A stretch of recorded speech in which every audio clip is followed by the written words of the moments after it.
पूछूंगा कि जिस तरीके से ये प्रोटेस्ट, स्टूडेंट का प्रोटेस्ट शेख हसीना के खिलाफ था, वहाँ के सरकार का और रिजर्वेशन के खिलाफ था, वो टर्न होके वहाँ के जो माइनॉरिटी हिंदू हैं, लगभग 1 करोड़ की आबादी, उनके खिलाफ कैसे हो गया ये सर, जो एकदम से उनको हो गया? किया किसने? जिहाद इस्लामी। जिहाद इस्लामी तो is a state with in a state. बोलते हैं फ्रीडम के लिए हम लड़ रहे हैं, आज़ादी के लिए लड़ रहे हैं, लोकतंत्र के लिए लड़ रहे हैं। उसके लिए हिंदू मारने जरूरी है? नहीं, ये तो बकवास है साहब, ये तो बहानेबाजी है, बकवास है। अराजकता फैलानी है, जिहादी अराजकता फैलानी है। जैसे आप ब्रिटेन में लीड्स में देख रहे हैं, जहां जाते हैं गफलत, गदर, तोड़फोड़, हिंसा, इसके सिवा क्या है? क्या पाकिस्तान का क्या हाल है? पाकिस्तान में जमायत इस्लामी ने क्या कहा है शहबाज शरीफ को? आप जानते हैं, उन्होंने कहा आपको जहाज नहीं मिलेगा भागने के लिए। ये धमकी, अपना हाल देख लें ना, अपना गिरबान देख लें। तो ये क्या एक्सपोर्ट कर रहे हैं? जिहादी अराजकता, जिहादी केओस, एनार्की, जहां जाएंगे तोड़ फोड़, इकोनॉमी का तो सवा सत्यानाश, अगजनी, आग लगाना, तोड़ करना, फोड़ करना, लोगों को काटना, मारना,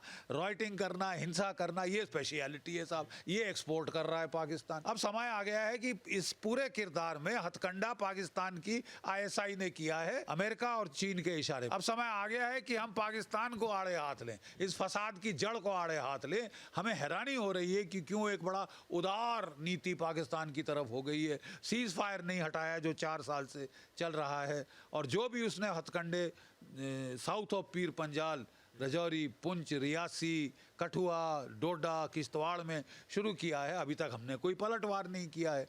और ये चौधरी बन के घूम रहे हैं, जनरल आसिम मुनीर जैसे कि वो अगले 30 मार खां हों, इस जगह में अराजकता फैलाने की कोशिश कर रहे हैं। जम्मू कश्मीर में, पंजाब में अराजकता उन्होंने पैदा कर दी है। बांग्लादेश में हमारी जो प्रो इंडियन सरकार थी, उसका तख्ता पलट करके वो बड़े चौड़े हो रहे हैं। वो तो ऐसा वॉर डांस कर रहे हैं जैसे कि बांग्लादेश की लड़ाई का बदला उन्होंने ले लिया है आज। अरे साहब, अभी लड़ाई हुई कहाँ है? लड़ाई तो आपके साथ होगी और होनी चाहिए, और जल्द से जल्द होनी चाहिए। इस फटीचर मुल्क का अगर ये मरना डूबना चाहता है तो हमको इसके 4 टुकड़े कर देने चाहिए, तभी शांति होगी। ना सिर्फ भारत पाकिस्तान में, इस क्षेत्र में, इस दुनिया में सारे गदर की फसाद की जड़ पाकिस्तान है। हर टेररिस्ट एक्टिविटी के तार इस्लामाबाद और रावलपिंडी आके रुकते हैं। ठीक है साहब। और जो बांग्लादेश में हुआ है, हथकंडे चलाने वाला हाथ पाकिस्तान का है। पैसे अमेरिका या चीन के हों, लेकिन हाथ पाकिस्तान का और जमायत इस्लामी का उन्होंने बखूबी इस्तेमाल किया, तभी वो हिंदुओं पे टूट पड़े हैं साहब। यानी कुत्ता पना, नीच पना, इसको बोलते हैं एब्सोल्यूट 7वीं सदी में ये लोग पहुंच गए हैं। गजवाए कर रहे हैं, रेड्स कर रहे हैं, लूट पाट, अगजनी, ये इनका स्पेशलिटी है। भारत के पास सर इसके बाद ऑप्शन क्या बच जाता है? मोहम्मद यूनुस हैं, और बात हो रही है कि खालिदा जिया भी जेल से बाहर आएंगी, BNP भी पार्टी में, BNP भी हो सकता है इलेक्शन में जीत जाए।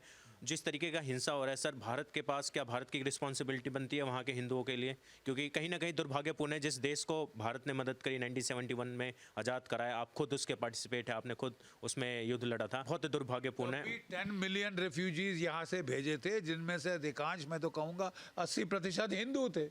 उनको मार मार के खदेड़ा, उनकी औरतों का सामूहिक रेप किया, बलात्कार किया। पागल हो गई पाकिस्तान की फौज और उनके जो उस वक्त भड़ुए, जिसको बोलते हैं पिम्प, ये रजाकार और ये जमायत इस्लामी के कुत्ते, जो वहाँ पे जा के औरतें उनको दे रहे थे, हैं अपने देश के बरखिलाफ ऑक्यूपेशन फौज की जिन्होंने मदद करी, उनको गवारा। ये चाहते हैं ये नीच लोग कि पाकिस्तान का राज वापस आए, क्योंकि वो हाल, फटीचर हाल जो पाकिस्तान के हैं वो बांग्लादेश के हों। जब बांग्लादेश को निजात मिली थी पाकिस्तान से, उनकी इकोनॉमी ब्लूम कर, अरे वो पढ़े लिखे लोग हैं, अकलमंद लोग हैं, बंगाली तेज दिमाग वाले हैं, उन्होंने गारमेंट एक्सपोर्ट कर रहे हैं सब कुछ। अनफॉर्चुनेटली कोविड से उनके गारमेंट एक्सपोर्ट को हिट हुआ, और यूक्रेन की लड़ाई से पेट्रोल की कीमतें बढ़ने से वहाँ पे जो है कुछ हद तक इन्फ्लेशन हुई है, अनएम्प्लॉयमेंट हो गई है, जिसका पूरा फायदा उठाया, जहाँ से पूरा उसको उकसाया है चीन ने, पाकिस्तान ने, अमेरिका ने। और आज जैसे वो जो मॉडल हमने देखा था इराक के अंदर कि सद्दाम हुसैन के स्टैचू क्रेन लगा के नीचे गिराया गया, यहाँ मुजीबुर रहमान के स्टैचू आप गिरा रहे हैं। कहना क्या चाहते हैं? संकेत क्या देना चाहते हैं? कि जो बांग्लादेश की लड़ाई मुक्ति बाहिनी और भारत की फौजों ने मिलकर जीती थी, बांग्लादेश को आज़ाद कराया, वो फिर उसे एक गुलाम देश बनाना चाहते हैं, जिसमें जमायत इस्लामी एक इस्लामी बहुल उसको देश बना दे, एक शारिया का कानून वाला देश बना दे, और सारी इकोनॉमिक तबाही जैसे पाकिस्तान में हुई है वो रेप्लिकेट हो बांग्लादेश के अंदर। यानी सहन नहीं होता कि कोई देश तरक्की करे। तुमसे निजात पाकर इस देश ने कितनी तरक्की करी थी, पाकिस्तान से निजात पाकर हमने छुड़वाया था, हम लड़े थे। 3,800 से ज़्यादा भारतीय आर्मी, नेवी, एयरफोर्स के हमारे जवान शहीद हुए थे इस युद्ध में, और हमने 13 दिन में बांग्लादेश को आज़ाद कराया था। 93,000 इनके कैदियों ने आत्मसमर्पण किया था। तब अमेरिका ने अपना 7th फ्लीट जंगी बेड़ा जो है बे ऑफ बंगाल में भेजा था। ठीक है, आज वही जो जिसको हम और क्या अल्फाज इस्तेमाल करें, बड़ुए, जो कि औरतें सप्लाई करते थे पाकिस्तान की फ़ौज को, वो अपना वहाँ पे दिखाना चाहते हैं कि साहब हमारी वहाँ पे चल रही है, हम हैं इंचार्ज, हम नियुक्त करेंगे, फ़ौज नहीं नियुक्त करेगी, हम नियुक्त करेंगे। और इस्लाम के नाम पे माइनॉरिटीज़ को मारना, हिंदुओं को मारना है, क्योंकि वो आप जमात इस्लामी जो इस्लाम के नाम पे कर रहा है, शरिया के नाम पे कर रहा है, कैसे देखते हैं इस चीज़ को? साहब क्या ये एक निशानी है एक सभ्य मुल्क की?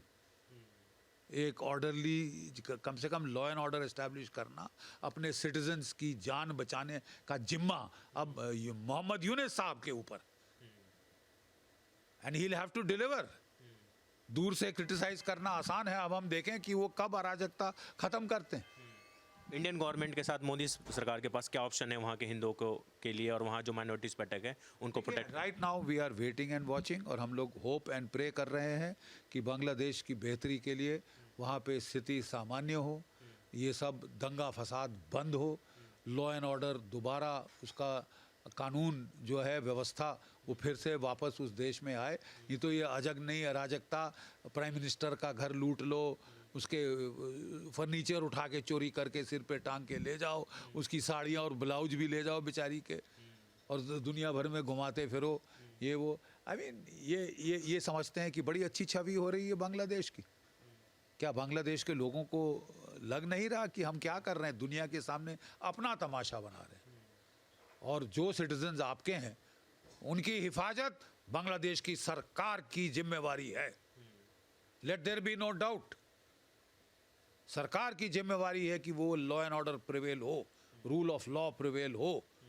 ठीक है, और इस तरह की अगजनी mass killings, murder, genocide, ethnic cleansing of minorities, कि आप कोई बहाना चुनो, उठा के हिंदू मारने शुरू कर दो, बौद्ध मारने शुरू कर दो, क्रिश्चियंस मारने शुरू कर दो। तो साहब ये तो उनको पहले लॉ एंड ऑर्डर लाना होगा। डोमेस्टिक पॉलिटिक्स है इंडिया की, उसमें भी बांग्लादेश का जो वहाँ पे किलिंग हो रही है हिंदूज़ की, वो भी बहुत ट्रेंड अभी बातचीत हो रही है। योगी आदित्यनाथ जी ने बयान दिया है कि जो समाज अपने इतिहास को भूल जाता है वो उसका उज्जवल भविष्य नहीं बन पाता है। जो बांग्लादेश में वहाँ हिंदू मारे जा रहे हैं उससे सीख लेनी चाहिए, भारत के जितने हिंदू है, भारत के जो समाज है उसको सीख लेनी चाहिए। देखिए साहब, सीख लेनी चाहिए तो फिर आपको पाकिस्तान को आड़े हाथ लेना होगा।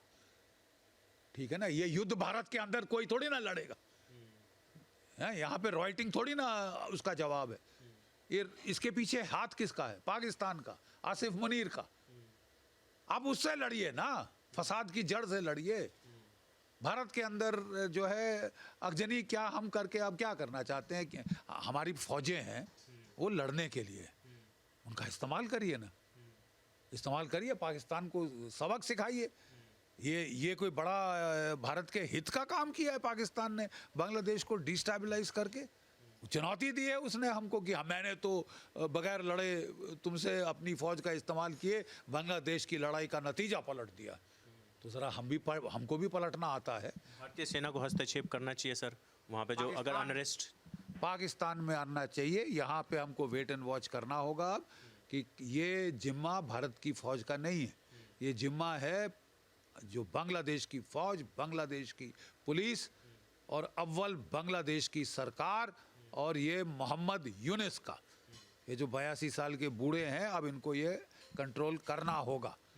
और वो तो पहले से बोलना शुरू हो गए कि ये तो साजिश है हमारे बरखिलाफ। साजिश किसकी है?